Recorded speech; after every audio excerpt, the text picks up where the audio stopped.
We were discussing about the role of standards in supporting the digital transformation of cities.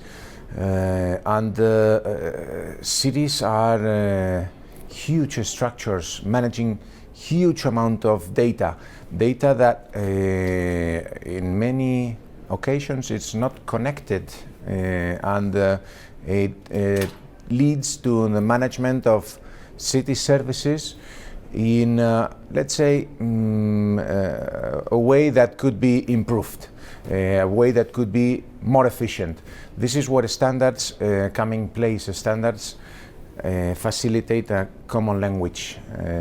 Standards facilitate the understanding of people, the understanding of platforms, the understanding of systems. And this is what we were talking about. We were talking about how the standards work under development currently, for example, in the ITU, are delivering key performance indicators for cities to be sure that they are speaking the same language, not with the purpose of comparing each other, but with the purpose of evolving in the management of their digital transformation. And from that side, we had the different perspectives in the panel of different types of stakeholders. You know, we had a regulator, the European Commission. So to what extent policies are being supported or can be supported by standards in order to ensure that they are adequately deployed and more easily implemented by cities.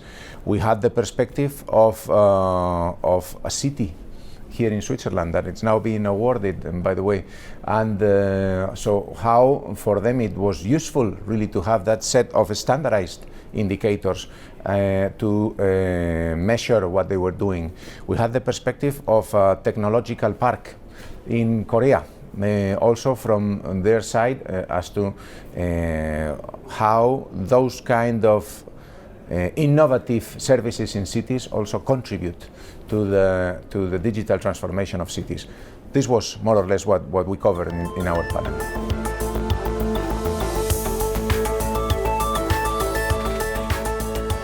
There was a word very much, or maybe two concepts very clear in the session. One was metrics, the other was participation of all stakeholders, or people-centric, I would say, people-centric approaches. No?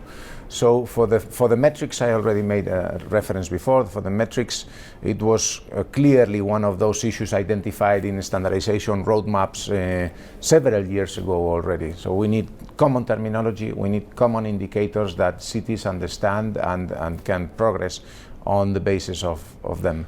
On the other side, approaches that put the citizen, that put us, those living in the cities, in the center. So what are our needs? What do we, when we go out in the street and we take our phone, what kind of information we want to take a bus and we have that information there. I want to see which time of the day is best for putting on the washing machine. This kind of, so putting the individuals, people at the center of their approaches, and for that the involvement of all stakeholders in the development of these standards is key.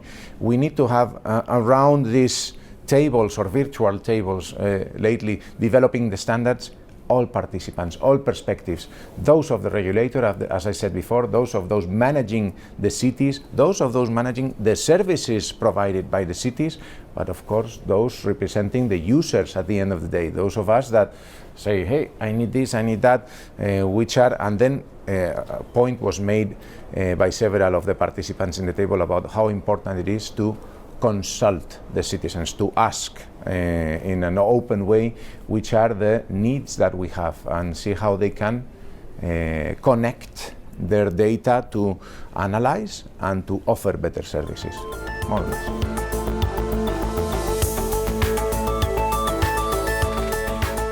Well, I think was implicitly mentioned before that, let's say up until quite recently, cities managed the services they provide to the citizens, say in a vertical silo, not connected way. So, so what are standards doing mostly? They're playing in two concepts that are key. It's interoperability and connectivity.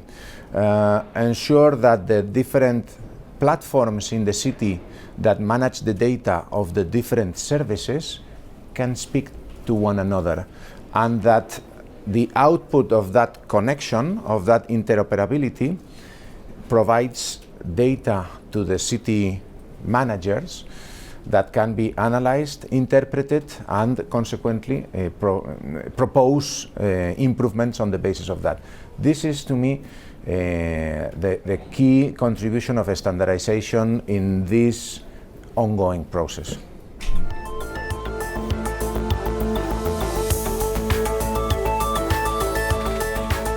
I think in particular when we are talking about the standards for smart cities, which is what this session was about, it is, I mean, by default, all standards that want to have success and want to be useful in the marketplace need to be really representative of the needs of those that are going to use them or that are going to benefit from their applicability, from their implementation.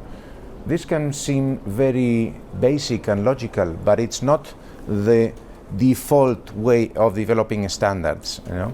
This is how, yes, ITU, but also ISO and IEC, the International Electrotechnical Commission, develop their standards on the basis of national delegations, national working spaces where all parties, regulators, but also service providers, technology centers, academia, the representatives of the citizens have a saying in what is going to be the output of those standards. No? And this is why it is so important also that these three organizations coordinate very well their standards works in order to ensure that there is no overlapping, no competition of requirements that in the end confuse those that need really to improve the way they're delivering their services.